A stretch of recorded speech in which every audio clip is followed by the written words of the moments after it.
Oi, povo de casa, tudo bem? Boa tarde a todos, sejam muito bem-vindos a mais uma tarde de estudos, todos que nos assistem e todos que estão aqui presentes. Olha que presente bom, né? Estarmos aqui ao vivo a cores, vendo a carinha de vocês, é uma delícia. E quem está em casa? Os cursos continuarão sendo ao vivo e continuarão no site do Seja Barra, ok? Muito Isso bom. aí. Sejam todos muito bem-vindos, a gente está felicíssimo. Eu estou feliz, a gente já falou sobre isso, né? Ai, que bom. Ah, gente, precisava, né? Ai, estava fazendo falta. Nossa E ainda Senhora. havia a notícia de que podia vir e que ainda podia vir sem máscara. Ah, pois é. Que isso Aí, essa semana que eu soube, né? aham. Foi, Não, parece que foi decretado, né? começou ontem. É. Então, E começou a terça. E é isso aí, mas cada um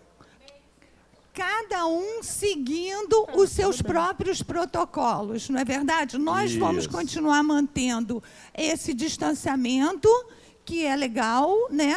Por enquanto, mas daqui a pouco eu acho que volta. Vamos um dia após o outro, certo? Eu estou usando onde tem apertamento, elevador, metrô, essas coisas assim, eu estou usando a máscara. Ônibus, O povo lá de casa eu já orientei, pelo amor de Deus. Continuem usando máscara, não custa. Mercado, ontem eu fui a 2. Num gozado, todos estavam de máscara e no outro, ninguém estava de máscara. O povo come na sua casa, que todo dia que eu vejo lá, hoje já foi ao mercado, lá toda hora vai ao Não, mercado. terça-feira é dia de mercado. Mas o povo nessa casa come, meu Deus. Meu filho, eu compro para 3 casas. Tem isso, é verdade. É complicado. Agir assim para mim. Senti sua falta no mercado hoje, que a gente bate ponto toda terça-feira. Mas é isso aí, gente. Vamos começar.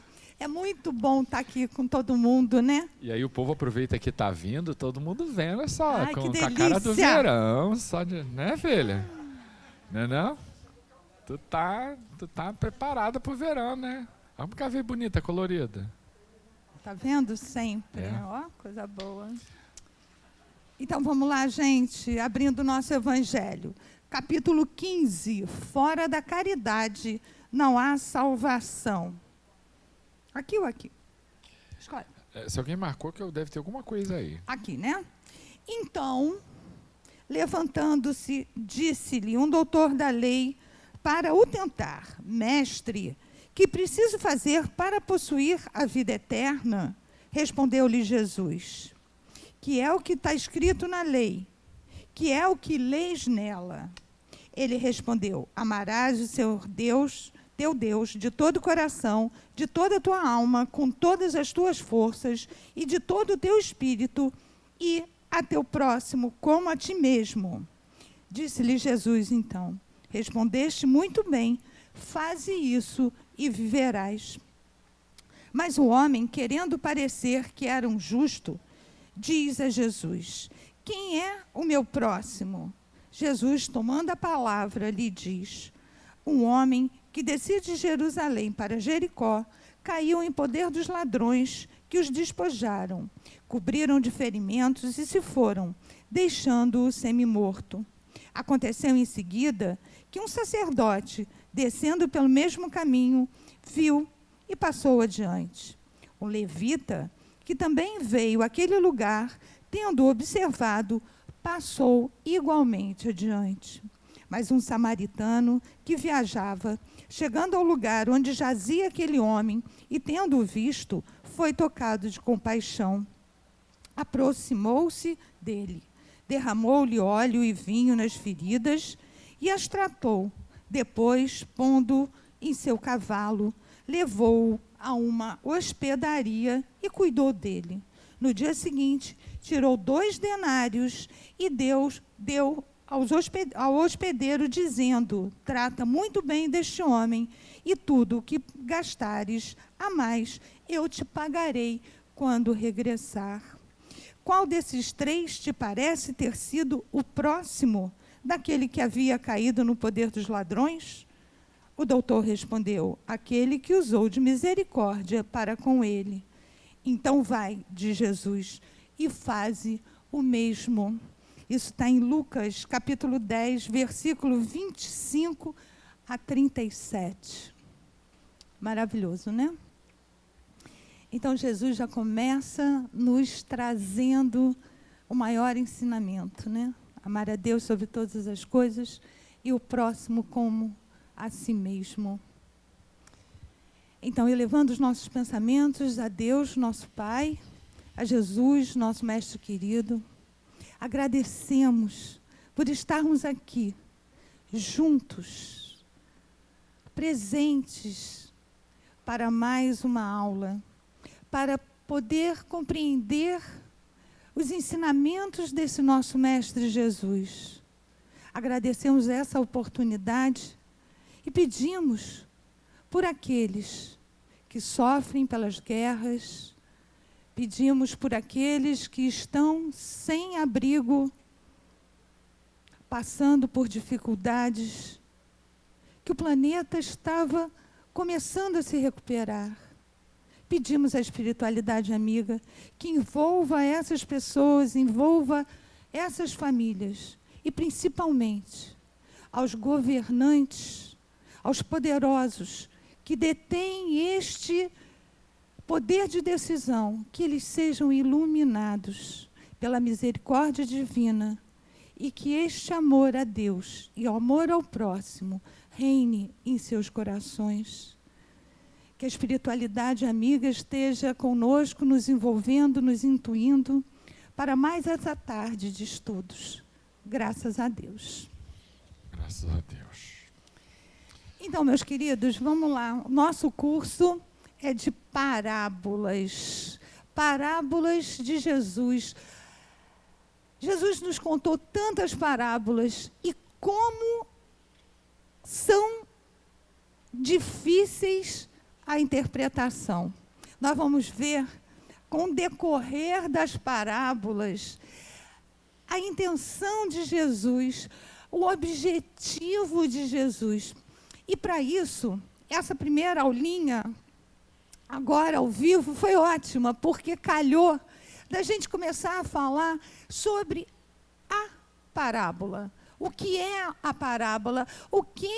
Como Caibar nos trouxe, né? A visão de Caibar é muito bacana, é muito interessante, porque ele traz uma visão geral. Mas a gente vai tentar aprofundar cada vez mais, um pouquinho mais, dentro da compreensão de cada um de nós. Não é verdade? Então, não vamos falar sobre nenhuma parábola. Nós vamos falar sobre o conceito de parábola, ok? Então, vamos lá. Essa imagem, tá dando para ver legal? Melhorou. Pode ser assim, Leandro? Pode? Gente, vamos contemplar um pouquinho isso. O que a gente está vendo aí, né? Podemos imaginar o jovem carpinteiro, depois dos trabalhos diários, subir lentamente os montes em que se erguem por trás da cidadezinha de Nazaré. Vamos tentar imaginar, vamos fazer essa viagem com ele. Sentar-se num dos penhascos cinzentos, com o rosto voltado para o ocidente, onde o sol mergulhava nas águas azuis do mar Mediterrâneo, horas e horas a fio. Lá ficava Jesus, imóvel como uma estátua, enquanto a sua alma contemplativa mergulhava nas maravilhas do universo, não apenas universo material, mas, sobretudo, universo espiritual. Jesus fazia isso, né? Ele ia para os montes, ele ia para o deserto e entrava em contato com a espiritualidade superior. E ele costumava fazer isto desde sempre.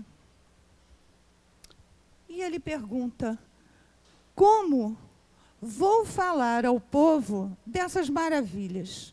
Como vou fazer-lhe compreender o que é o reino dos céus. Como, né? Jesus, com toda a sua experiência, com todo o seu conhecimento, como ele iria falar para um povo que não tinha estudo, que não tinha preparo nenhum.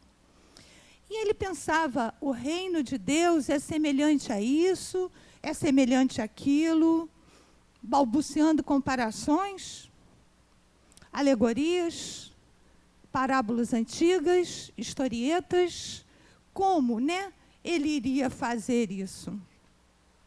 Até Jesus se surpreendia com essa ideia, né, tão inocente. Como? Com parábolas, com comparações, o que eu vou fazer para falar a esse povo de uma realidade tão transcendental? Difícil, não é verdade? E aí, conta que aos 30 anos, ele fechou a sua carpintaria e foi ao encontro do seu primo João, que falava à beira do Jordão sobre o reino dos céus. E ele foi ter com ele.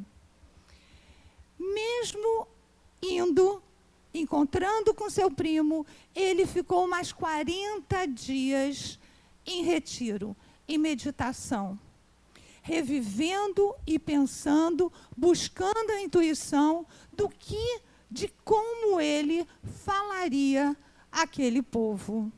Então, a gente vê que Jesus se preparou para isso. Ele buscou orientação, ele buscou intuição.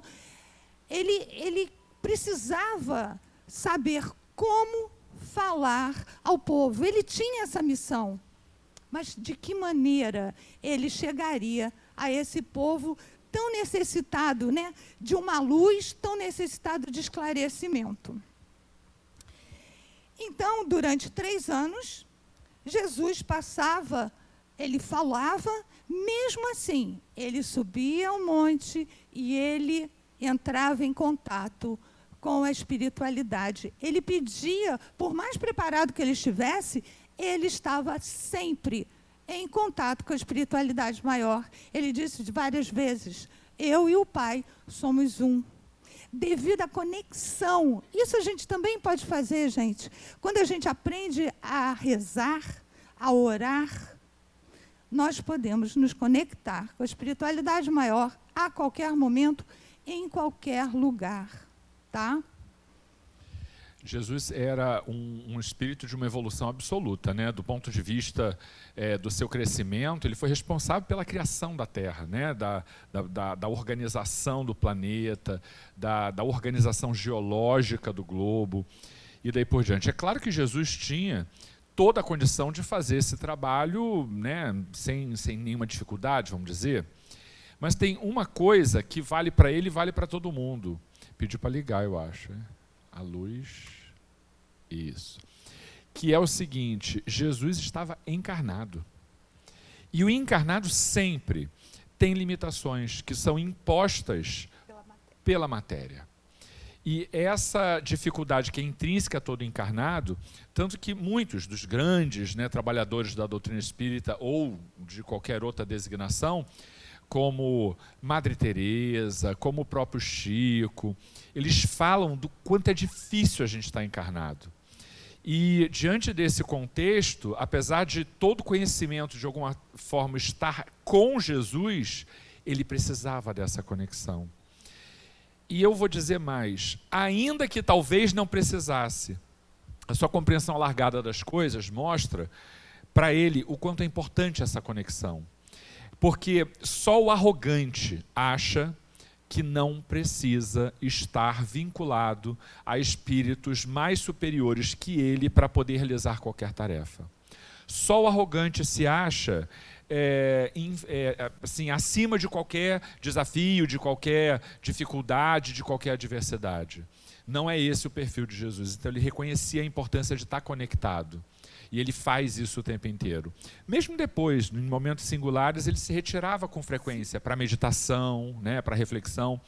O livro Boa Nova tem lá a narrativa de fulano se aproximou de Jesus e tal, que estava não sei onde, estava à beira do lago, estava à beira do rio, estava num canto de madrugada, recolhido, orando, meditando, refletindo, pensando estrategicamente nas coisas que tinha que fazer, conexão permanente, né, com a espiritualidade. Então, isso eu acho que é um aprendizado. Mesmo ele, na condição dele, ele não abre mão dessa conexão. E a gente não tem tanto esse hábito, né, assim, de procurar. A gente sai fazendo e corre, e aquela coisa sem preparo, né, sem esse recolhimento. E é tão importante, né, nós fazermos isso a qualquer hora. Obrigada, Senhor. Agradece, pede, suplica, mostra. Enfim, estar conectado mesmo. Não importa, Deus não vai me escutar, mas você tem seu anjo da guarda, você tem seu mentor, você tem seu anjo protetor. Enfim, sempre vai ter alguém que vai te escutar e te auxiliar.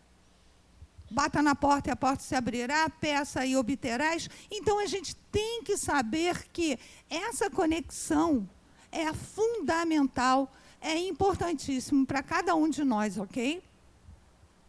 Então, vamos lá. As parábolas, né, e suas interpretações. A parábola é uma narrativa que tem por fim transmitir verdades indispensáveis de serem compreendidas, ok? Esse é o objetivo. Elas são alegorias que contêm preceitos morais. Essa é a definição do que é a parábola, né? E aí tem uma historinha que eu achei muito interessante sobre a verdade. Um dia, não está andando, né? Um dia, né, a verdade estava caminhando muito triste, pesarosa, pelo mundo afora. E aí, ela andava sem roupas, sem adornos, nua e crua. Não é o que a gente diz da verdade? E ninguém a escutava, ninguém a via, ninguém dava bola para ela. E ela estava muito triste. E ela encontrou com a parábola. Lépida, fagueira, feliz, contente. E a parábola perguntou. Lépida é de gente inteligente, né? Quem que usa lépida? Ai, lépida. Lépida. Criatura. Tudo bem, não, mas achei ótimo. Achou bonitinho? Não estava no meu vocabulário, já acrescentei. Como é que é lépida e fagueira? Ai, não é bonitinho? Gente, Todo mundo lindo. conhece, vai, isso aí Sim, é antigo. não, tudo é porque bem. não é do seu tempo, meu amor, bom. é do meu tempo. Gostou? Estava no meu vocabulário passivo, sabe aquela coisa que a gente não aciona, que fica lá? Lépida e fagueira. Então, estava ela, lépida e fagueira, e encontrou com a verdade. Verdade, por que você está aí tão triste? Ai, porque eu sou velha, feia, ninguém me escuta, ninguém quer saber de mim. E aí a parábola disse, mas não, isso não é verdade. Não, porque as pessoas fogem de mim. As pessoas não querem me encontrar, viram a cara para mim. Por vergonha, por medo, eu não sei. E aí a parábola disse, não, isso é impressão sua. Vem cá que eu vou te ajudar. E aí a parábola disse, veste umas roupas minhas e você vai ver o que acontece. E assim a verdade fez. Se vestiu com roupas alegres, botou uns adornos e saiu caminhando. E ela foi percebida. E ela foi notada. E ela conseguiu falar. E o que a gente percebe, né, daí? Ela se tornou bem-vinda, bem-quista. O que a gente percebe? Que nós ainda não estamos preparados para enfrentar uma verdade. Jesus sabia disso, Jesus conhecia a diversidade da humanidade naquela época, na época passada, na época atual, na próxima. Ele sabe das nossas limitações, ele sabe dos nossos medos, dos nossos receios. Quem é que quer encarar uma verdade nua e crua? alguém se pica. Mas está se picando por quê? Porque eu falei uma verdade? A gente logo reage. E como Jesus iria falar das verdades universais? E aí, por isso, que as parábolas foram um método que Jesus utilizou para passar essas verdades. Então, a importância das parábolas é justamente o conteúdo verdadeiro que ela traz no seu íntimo, escondido. Sobre o quê?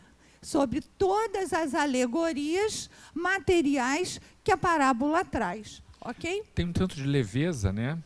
Tem um tanto de caridade por trás disso. O próprio processo terapêutico, eu venho dizendo isso já há algum tempo, ele tem isso. A gente, às vezes, busca terapia para poder conhecer a nós mesmos e tal, mas muitos, quando encontram com, vou chamar de uma verdade, né? Quando encontram com alguma verdade sobre si, fogem. Recuam, tem medo de enfrentar aquilo. Quantas pessoas fogem da terapia quando encontram alguma coisa que não quer mexer? E é por aqui, não quero mexer com isso não. Né? E quando a gente tem a leveza, a trepidez e a alegria, né, da parábola, adorei esse negócio. Lépida e fagueira. Lépida e fagueira. Né? Lépida. Trépida também, não, né? Porque agora não. Lépida. Tem que ser lépida. Tem. Então tá bom. Mas aí como é que é o substantivo disso? A lepidez, é isso? Não faz a pergunta lepidez difícil. E a fagueira, é sua. O substantivo já não sei. Essa parte é sua, professor. A fagacidade da... Quando a gente encontra essa leveza, a gente não rejeita, a gente enfrenta, a gente vai lidando com aquilo dentro do grau de maturidade que a gente consegue. E Jesus sabia disso, né? Quantas vezes Jesus olhava e dizia assim, cada circunstância de um jeito diferente, mas a ideia era sempre essa. Tem muito mais coisa do que você possa imaginar. Mas ele dizia isso, né? Ele dizia, olha, essa questão é mais complexa, vai mais além.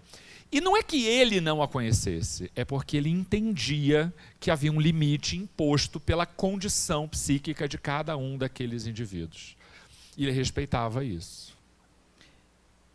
Vamos lá.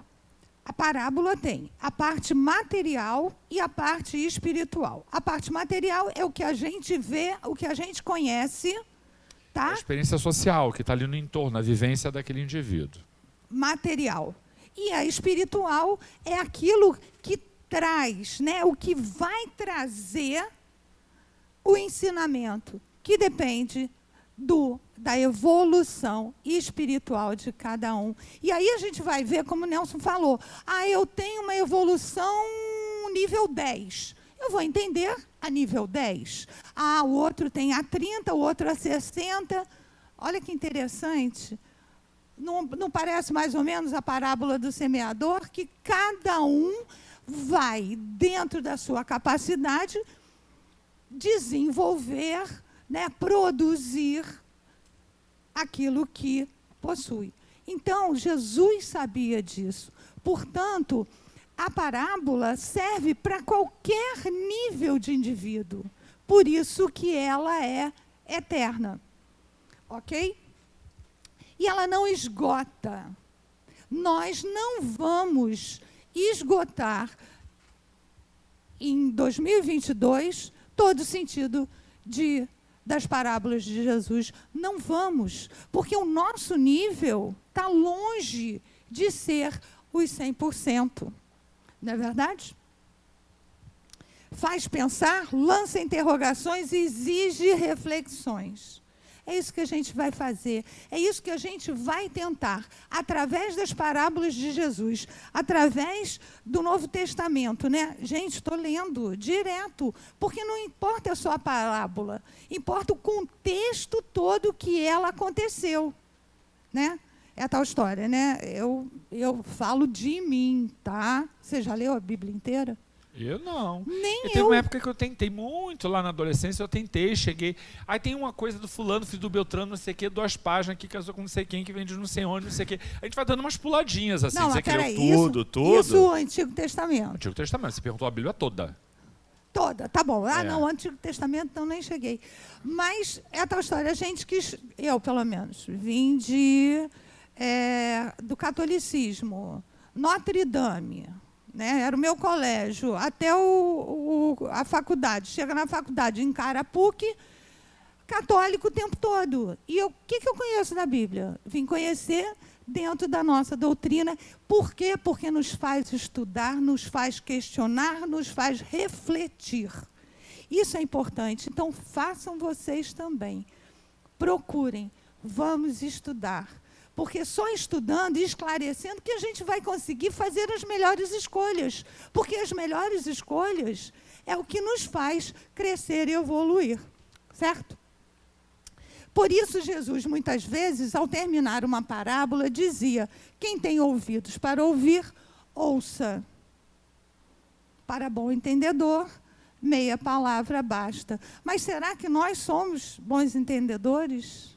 Não, estamos longe disso. E ainda não temos olhos e ouvidos de ouvir e de ver com a acuidade que deveríamos ter. Não temos, estamos longe. Então, aos que ouviam, procurando compreender, a parábola se tornava excelente meio esclarecedor. Olha só que interessante, lembram quando o Nelson falou na primeira aula? Como que a palavra chegava aos ouvidos das pessoas. Aliás, caramba, a última palestra que você fez, vou fazer igual muitos faziam, foi direto para mim. Entendeu? Será que Nelson sabe pelo que eu estou passando? Eu fiquei pensando, mas é isso. Então, quando a gente para e pensa e percebe como chega a nós, é porque chega da maneira que estamos precisando escutar.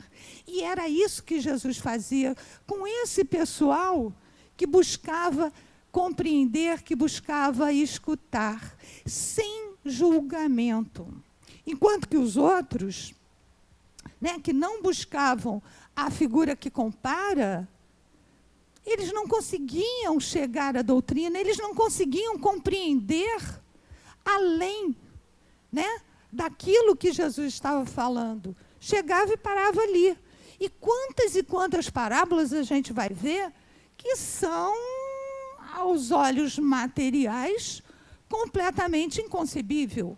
Tem algumas até que me incomodam, porque se você for fazer uma leitura bem literal, aquilo para mim não faz sentido. Não faz sentido. Jesus falar tamanha barbaridade dessas. Olha como é que ela está bonita. Olha lá, gente. Temos olha como é que ela visita tá bonita. ilustre. Que é isso? Isso tudo é para aparecer aqui na frente. Precisava disso tudo de humilhar a gente. Tem que avisar quando você vem, para a gente botar uma coisinha melhor. Assim. Cadê seu terno e gravata? Tudo bem, Laurinha? Tudo bom, querida.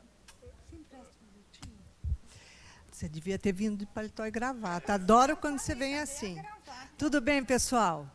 Não, tinha que vir mesmo, dar as boas-vindas, porque voltar ao curso presencial é tudo de bom, Ninguém merece ficar de casa assistindo pelo computador. É a coisa mais chata que tem. Eu não tinha paciência para isso. Meu Deus do céu. E quando a gente está no computador, a gente deixa a pessoa falando sozinha, atende telefone. A gente faz tudo menos prestar atenção. E aí passa a hora, enfim. Então, que a gente possa aproveitar bastante, conviver, porque nós não nascemos para viver sozinhos nem isolados. Nascemos para viver juntos, para nos apoiar e para interagir. Então, que seja uma interação super valiosa, super proveitosa, com essa dupla aqui, que vale a pena mesmo. Tá? Boa aula aí para vocês. Próxima vez, paletó e gravata. Eu venho Já de aprendi. longo. De longo. Manda para a gente a mensagem do povo aí, tá, Leandrão? Então, gente, continuando, né? Estamos falando do conceito de parábola, da importância da gente entender o que é uma parábola, né? Então, os apóstolos, né, os discípulos, também ficavam confusos. E eles perguntavam por Jesus diversas vezes. A gente vê eles perguntando. E não era sempre que Jesus voltava, parava e explicava. Vamos lá, vamos entender. Jesus lançava aquelas ideias, lançava aqueles conceitos e cada um absorvia de acordo com o seu nível, com o seu entendimento, com a sua necessidade. E a gente já falou que por trás de cada indivíduo daquele tem ali um espírito amigo, intuindo, inspirando para que aquela mensagem fosse, dentro da consciência de cada um, recebida de uma forma, né? Claro. Nossa, igual você fez comigo na aula passada. Que eu eu fiz ainda, contigo, não, professora? ainda não tomei a decisão de agir de tal forma, mas... Essa semana também foi Tá puxada lá. para mim, eu também tomei decisões essa semana, menina. Pois é, eu já tomei, mas não executei. eu tô- O que tô- houve? Ó, ele apagou ali. Você está sabotando a gente, hein? Você sabe que aqui quem faz coisa errada sai com obsessor, você sabe disso, né? Olha lá. Você sabe o que é isso? Você sabe? Voltou. Ah, bom. Então, né, o que Jesus respondeu aos discípulos quando questionaram, né? Porque a vós é dado conhecer os mistérios do reino dos céus, mas a eles não lhes é dado. Porque, gente, o que é isso? O que Jesus quis dizer? Pois ao que tem, dar-se-lhe-á e terá em abundância. Mas ao que não tem, até aquilo que tem, ser-lhe-á tirado. Gente, isso é de dar nó em tico e teco. Eu Não estou é verdade? relendo ainda, é.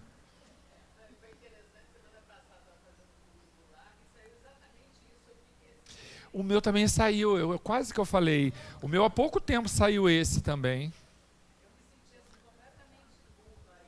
Gente,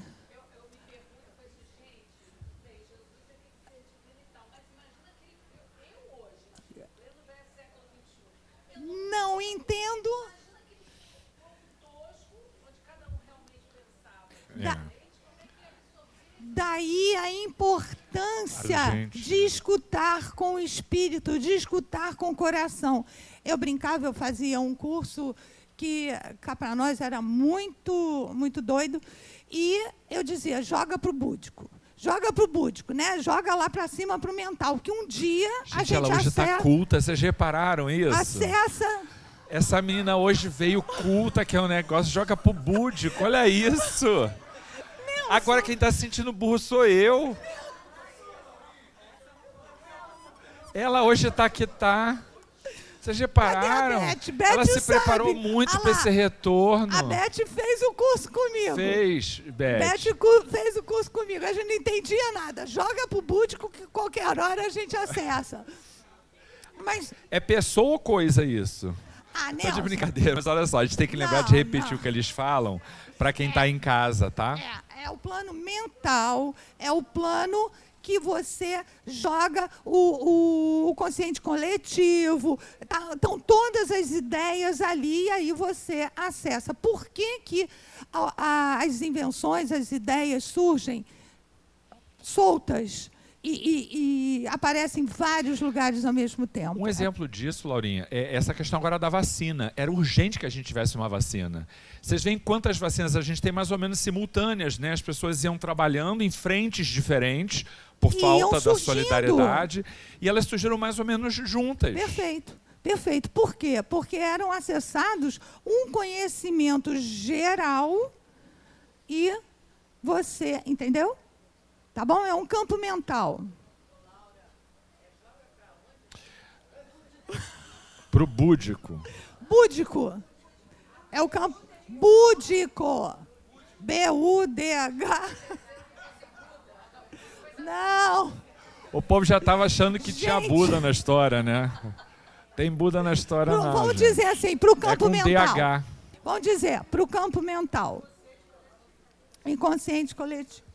Ok. Não é o inconsciente, é onde ele também está Porque é fruto dessas emanações mentais, né? Porque o inconsciente coletivo, ele tem uma função arquetípica, ele não está, né? Ele é. Ele é. É isso. É difícil mesmo. É difícil. Então joga lá para cima, que daqui a pouco a gente acessa. Então, gente, por que Jesus falou isso, né? Pois o que tem, ser-lhe-á dado a mais, e o que não tem será tirado. É justamente esse preparo, essa evolução espiritual. Quem mais tem, lembra do nível 10, atinge a 10, nível 30 a 30, e assim vai. Quanto mais preparado e evoluído nós estivermos, mais condição de compreender, é isso que acontece, teremos, ok? E mais capacidade de executar. Ou seja, então, quem mais tem, mais terá em abundância. Porque vai aproveitar muito mais todos esses ensinamentos sobre o reino de Deus, sobre o reino dos céus. Por isso que falo por parábolas, porque vendo não veem, vendo, ouvindo não ouvem, nem entendem. Joga para o búdico. E uma coisa interessante é que assim, a gente sabe que evolução tem a ver com vontade, tem a ver com desejo de você querer aquilo. E uma parábola, diferente do discurso direto, né, daquela fala muito denotativa, clara, né, só cresce com o ensino da parábola quem deseja. Porque quem escuta uma historinha, sabe? Então tem muito a ver com essa coisa da mola interna que impulsiona o indivíduo. E o que a Laura falou, o que a Cris agora estava falando, né, que às vezes eu leio e tudo me sinto burro, mas é porque há alguns momentos da nossa trajetória que a gente faz uma perquisição mais aguda, mais filosófica. A gente não fica só no que aquilo está dizendo, a gente faz um mergulho mais profundo.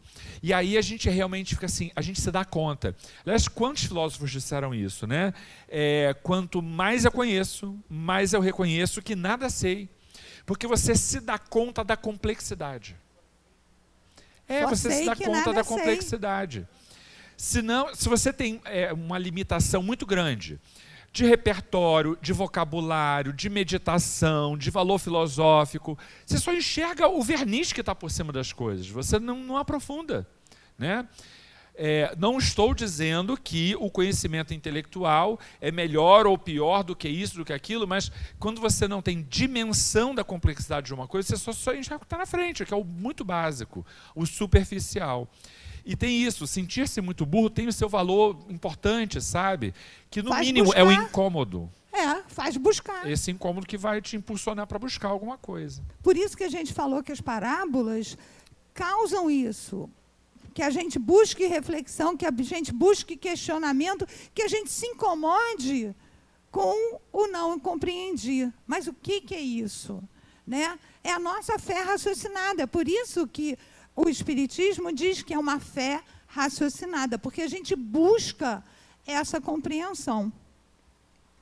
E aí a gente vê que os discípulos tentavam compreender Jesus nas parábolas, nesses ensinamentos. Já os fariseus ouviam e a eles nada dizia, porque eles não escutavam com o coração. Não escutavam com o espírito, eles queriam julgar. Eles estavam ali o tempo todo querendo colocar Jesus no teste. E não trazer para si aqueles ensinamentos. Eu acho que tem uma coisa, Laura, algumas pessoas estão predispostas a só questionar. Não sei se vocês já passaram por essa fase, mas eu já passei. Tem umas fases meio revoltadinhas assim que a gente tem, né? Que a gente escuta as coisas, a gente não para e tenta apreender. Não. Quando aquilo é alguma coisa que bate mal assim pra gente, que a gente não curte o que ouviu, a gente só busca argumentos para rebater. É o embate. Não é? A gente busca o embate, que é muito mais confortável. Parece que não, mas o embate é muito mais confortável. Claro. É a porque defesa. Ele é a manifestação da resistência, que é símbolo da defesa. Então, quando a gente de verdade escuta, isso traz um incômodo, uma certa inquietude. E quando a gente não quer escutar, o que a vida faz para obrigar a gente a crescer? Traz o incômodo por algum problema do qual a gente não consegue fugir. É dali que a gente não escapa. Alguém quer desabafar, gente? Sabe como é que funciona, né? A gente foge, até que, de repente, a vida coloca uma coisa pra gente que a gente não tem como fugir. A encrenca coloca a gente num beco sem saída, que ou a gente resolve, ou a gente sucumbe. Aí a gente... Né? Quem quer? Tem que Fala. rezar. Socorro. Ai, gente. Vou te contar. Ontem, eu estava conversando com um amigo que estava lá falando das questões dele. E aí eu tô assim para ele, faz isso, faz aquilo. Você sabe quando você se dá conta? Eu falei, gente, que vergonha. Eu estou dizendo para ele, faz isso, que é a mesma coisa que a gente explica para todo mundo, e eu não estou fazendo isso. Sabe esses momentos? Mas isso é muito comum. Aí eu parei, aquilo me incomodou de um jeito, eu falei para ele, olha, não tem mais nada para te falar, porque nem eu faço isso, eu não sei o que eu tenho que te dizer, porque eu não tenho autoridade moral para te dizer faz isso, porque nem eu estou fazendo isso. Mas foi bom te dizer, porque aí eu escutei. Aquilo estava dentro da gente. Fala, filha, quer desabafar? Fala, tadinha. Não é isso, filha. Qual é o teu nome? Não sei o teu nome. Paula, seja bem-vinda. Aí a gente diz, gente, isso já está em nós, a gente só está fugindo desse negócio. Né? É estranho, ruim esse negócio. É horrível. Mas é tão bom quando a gente se dá conta. Mas eu estou sentindo falta de conversar com o Lara. Não é de conversar muito, mas quando a gente para conversar, aquelas longas assim, né? Vou te dizer. Ai, que vergonha. Vamos continuar? Vamos. A gente conversa depois. Tá. Então, vamos continuar, gente. Nós vamos ver aqui que Jesus... Né, que os apóstolos, quando trouxeram, né, o Novo Testamento, eles falam sobre reino de Deus e reino dos céus. Por que isso? Né? Eu botei aqui, não, ainda não passei. Lá, Jesus disse, abrirei em parábolas a minha boca e publicarei coisas escondidas desde a criação. Está aí, Jesus já falou. Muita coisa está vindo dentro das parábolas e a gente precisa ficar atento. E ele fala de reino de Deus e reino dos céus. Eu achei muito interessante essa colocação. Esse reino é obra divina no coração dos homens. Jesus disse isso. Aonde está o reino de Deus que todos procuravam? Né? Não existe um lugar físico. E sim, a gente sabe que é dentro de cada um de nós. Agora, muitas moradas. Agora, interessante que reino de Deus era a expressão utilizada que a gente vai encontrar em Lucas, Marcos e João. E Mateus não fala sobre reino de Deus, ele fala reino dos céus. Eu achei muito interessante, por isso que eu trouxe para vocês. Por quê? Porque Mateus falava aos judeus, e os judeus não pronunciavam o nome de Deus. Olha que interessante. Então, ele, com respeito a quem ele estava falando, ele passou a utilizar o reino dos céus. Muito sábio. Pois é. Não podia falar o nome de Deus. Respeito. Entende? Então, os outros três não falavam para aquele povo ignorante, sem estudo, né? E eles aceitavam porque não julgavam, e já os outros não, tinham todas as regras que tinham que cumprir. Ok? Jesus viveu e morreu e ressuscitou no reino de César. Então, ele tinha que falar sobre esses reinos, não é verdade? Dentro de um reino de César. Olha só, olha a competição, olha o julgamento, olha tudo que aquilo que ele trazia incomodava aos, digamos, superiores, né? Porque ele falava não só para aqueles aquele povo, né, agrícola, pastoreio, ignorante, sem estudo, mas ele também falava para os doutos, para aqueles que realmente conheciam as leis. Eles também escutavam, embora estivessem ali para contradizer e entrar no embate o tempo todo, porque se sentiam ameaçados. É importante a gente ressaltar esse papel moral das parábolas, porque Jesus não era só consultado sobre questões espirituais. Ele era consultado sobre questões políticas, sobre questões de todo tipo. E Jesus não fugia de responder, mas a meta essencial de Jesus não era enfrentar as questões sociais, políticas, filosóficas do ponto de vista do contato. Ele realmente tinha como principal meta discutir as questões de ordem de moral elevada. E nessa proposta, né, nessa prioridade, nesse rol de prioridades, Jesus, quando fazia uso das parábolas, ele conseguia, vamos dizer assim, começar a tratar de uma coisa e embutir ali naquilo que ele estava falando o que efetivamente ele desejava. É uma estratégia também muito eficiente tratar das questões mais cotidianas, trazendo questões de ordem moral elevada. Quando perguntam a ele sobre a questão dos impostos, e ele traz o famoso dai a César o que é de César, mas antes disso ele pede a moeda para mostrar de quem é a imagem que está ali, né? O que está cunhado ali.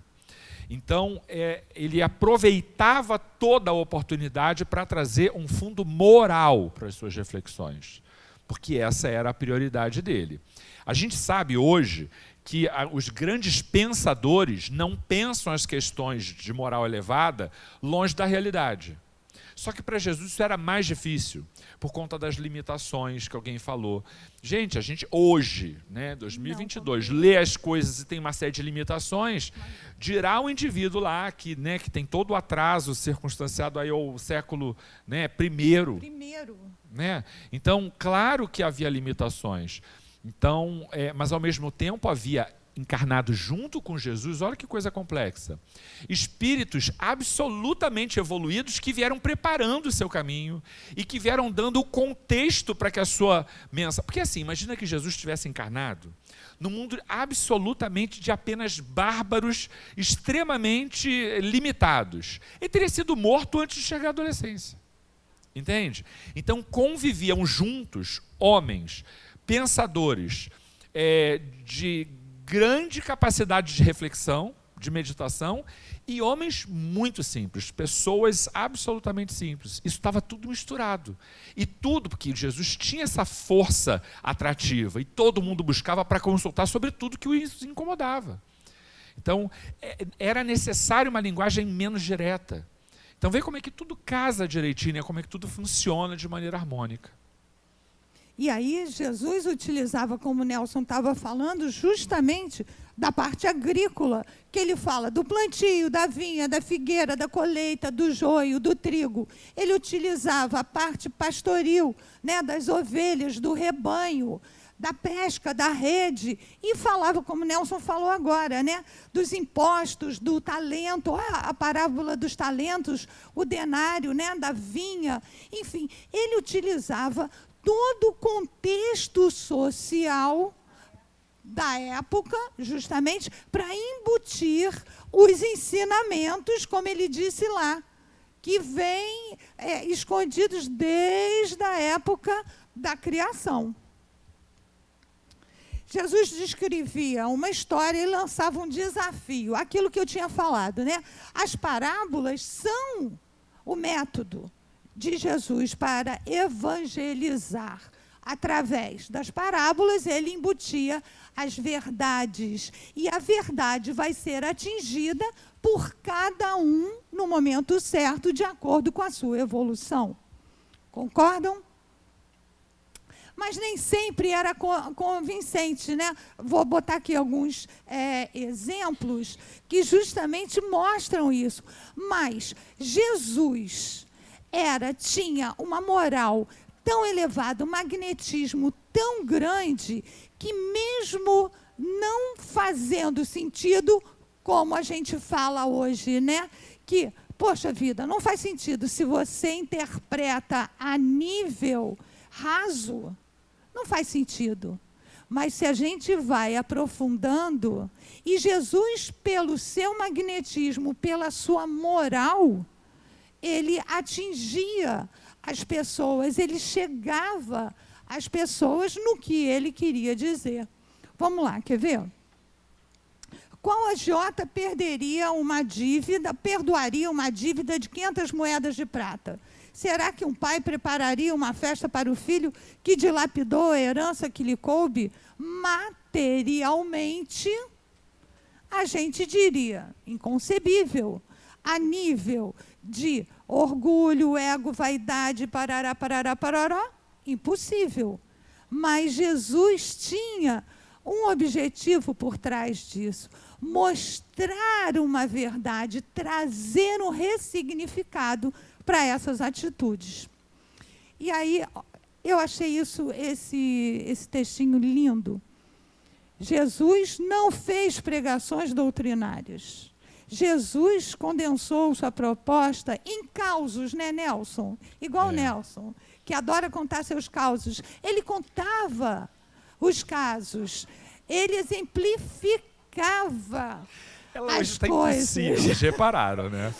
Foi só eu que reparei, isso já está impossível. Em fatos reais ou fictícios. Vamos lá, gente. Ele não impôs nada.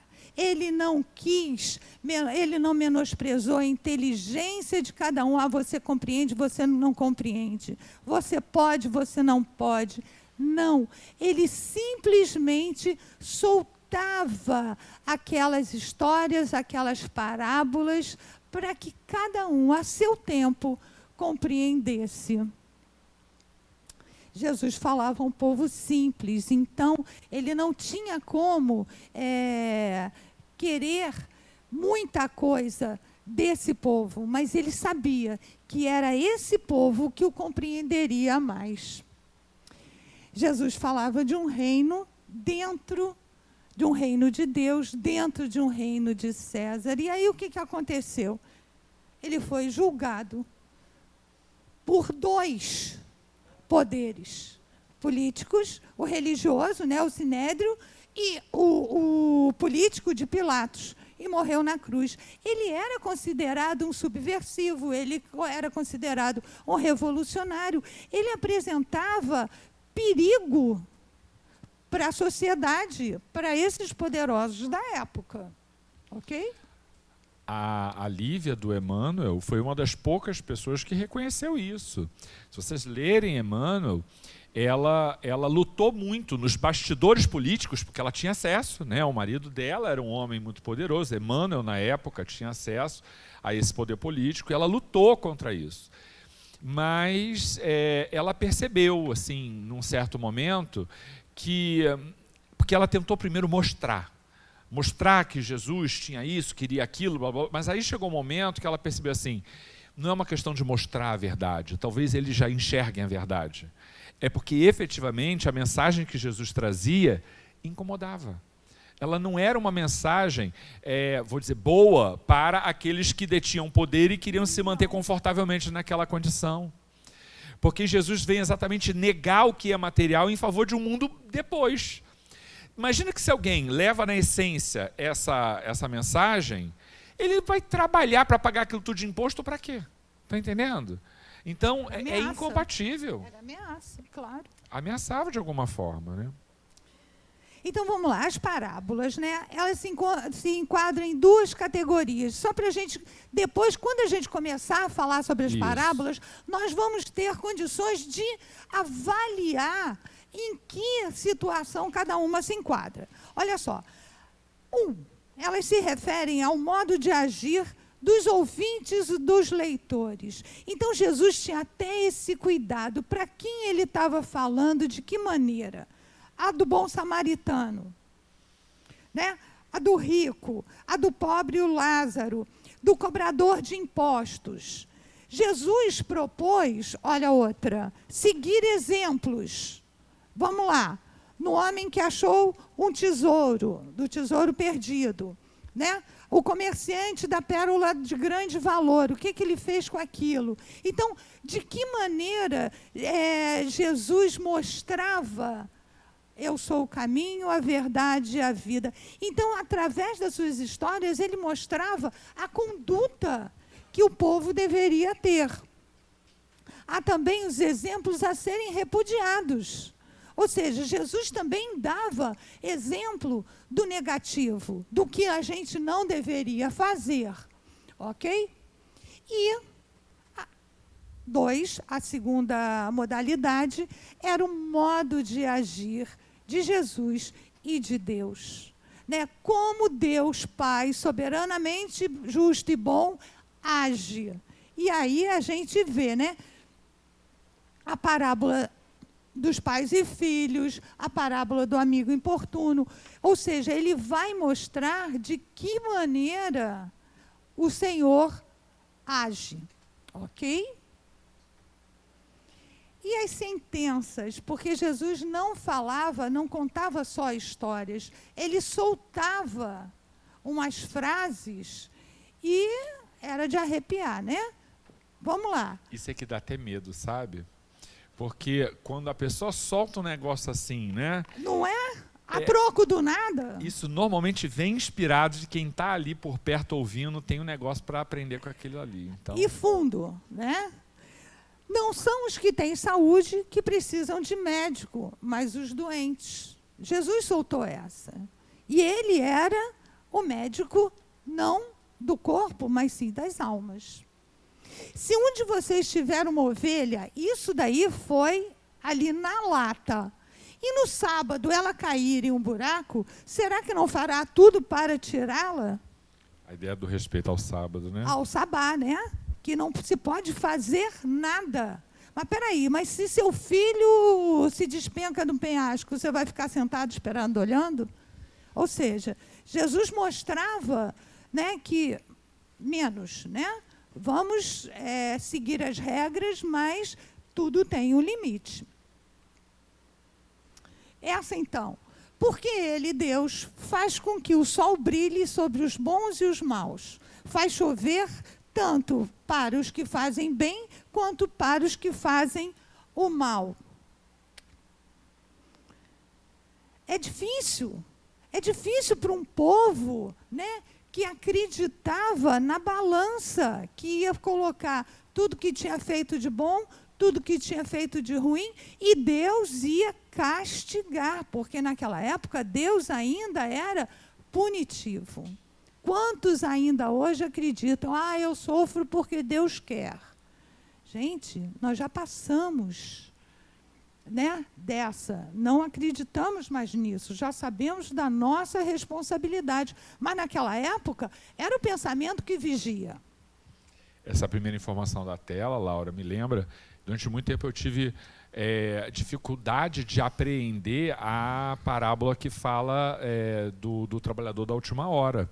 Que o povo vai chegando, o último chega lá, no final já do dia, recebe a mesma coisa de quem está trabalhando o dia inteiro. Eu falei, gente, mas e a causa e efeito, e a justiça, e a proporcionalidade? Isso me incomodava. Nem fala, porque eu estou estudando ela agora, nesse momento, e estou arrancando os cabelos. Isso, gente, não é fácil, não. É complicadíssima, não é fácil, não. E é isso que eu digo, quanto mais a gente se aprofunda...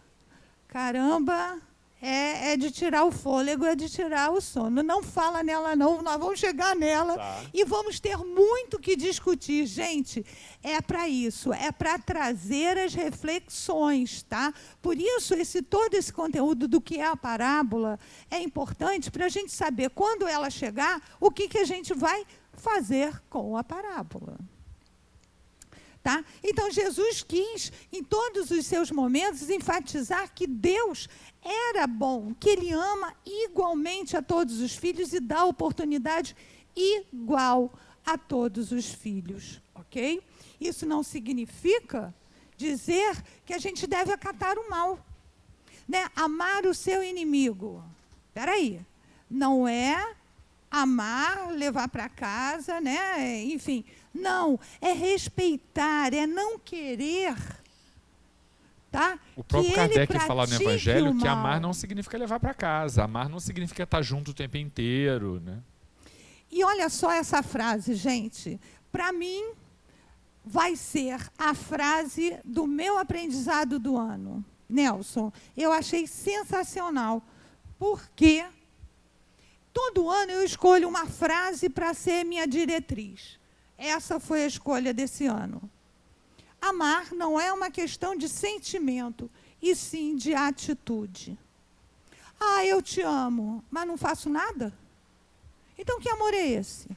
Então, não é sentimento. Você está entrando numa seara complicada. Gente... Tu está mexendo comigo. Tu tá mexendo comigo, tu tá arrumando briga comigo. Assim que começam as brigas, tá? Gente, mas não é uma questão de atitude. O que eu faço em prol daquele que eu amo? Né? Ah, porque... Vamos sair da teoria. Vamos para a prática. Então, essa, tá? Para mim, é a minha frase do ano. Cada um, né? Então, sei, esse para mim foi o que eu estou tentando trabalhar, né?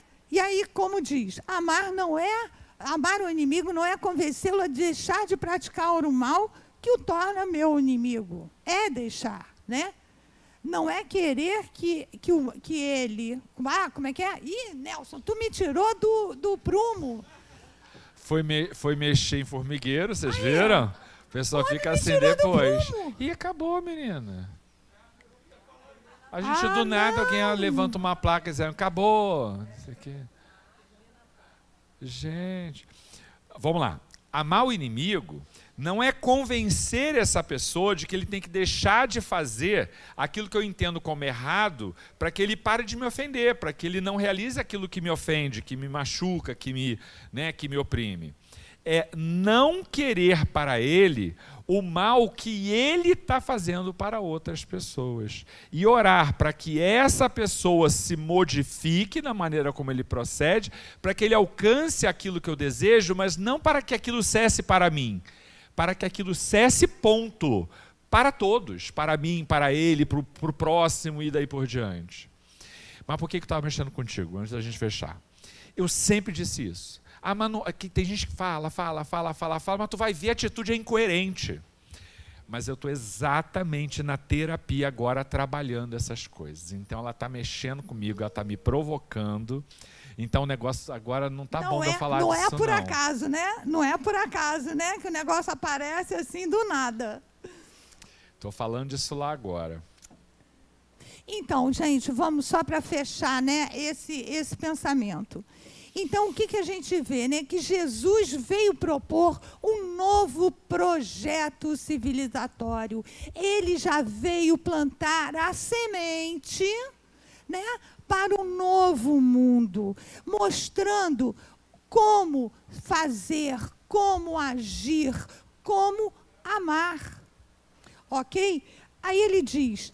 Querer transformar uma sociedade sem modificar o seu sistema simbólico é descrever ao sedento a química da água sem lhe oferecer um copo d'água.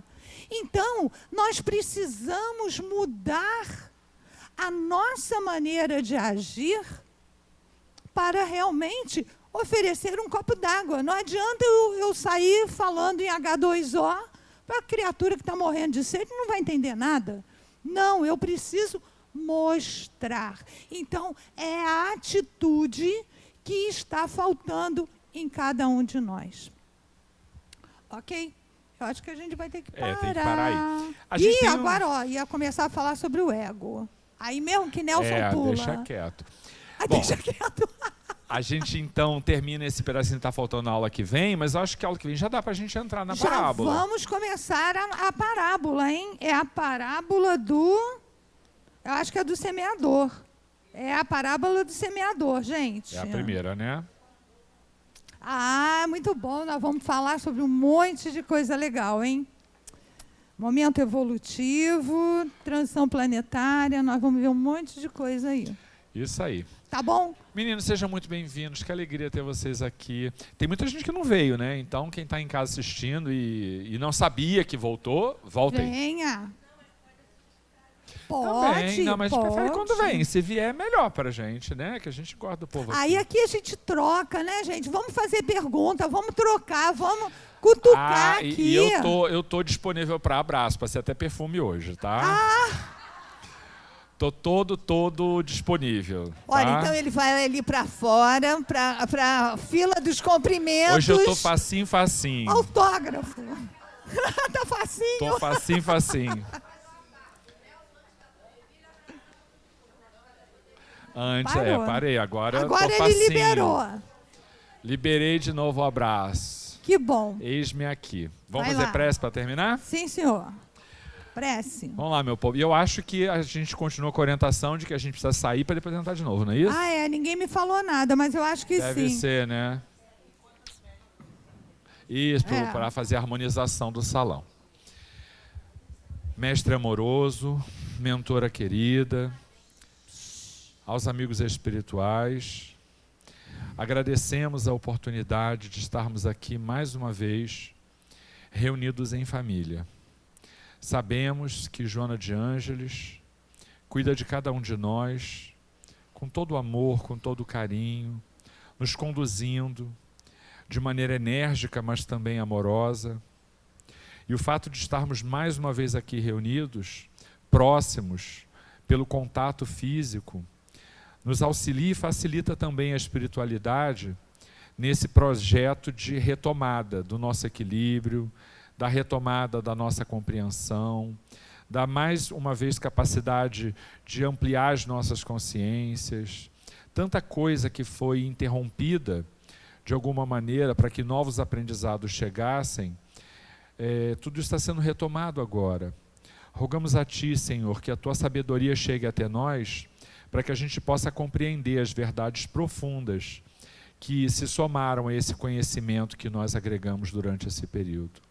Que a gente não tenha medo dos enfrentamentos mentais, individuais, íntimos, de que a gente necessita para crescer, porque sem isso a gente não vai muito longe. Fortalece-nos então, Senhor, e permita que os nossos mentores espirituais estejam ao nosso lado, nos inspirando, para que nós também sejamos, para aqueles que atravessam o nosso caminho, essa ponte na direção do Pai. Que assim seja.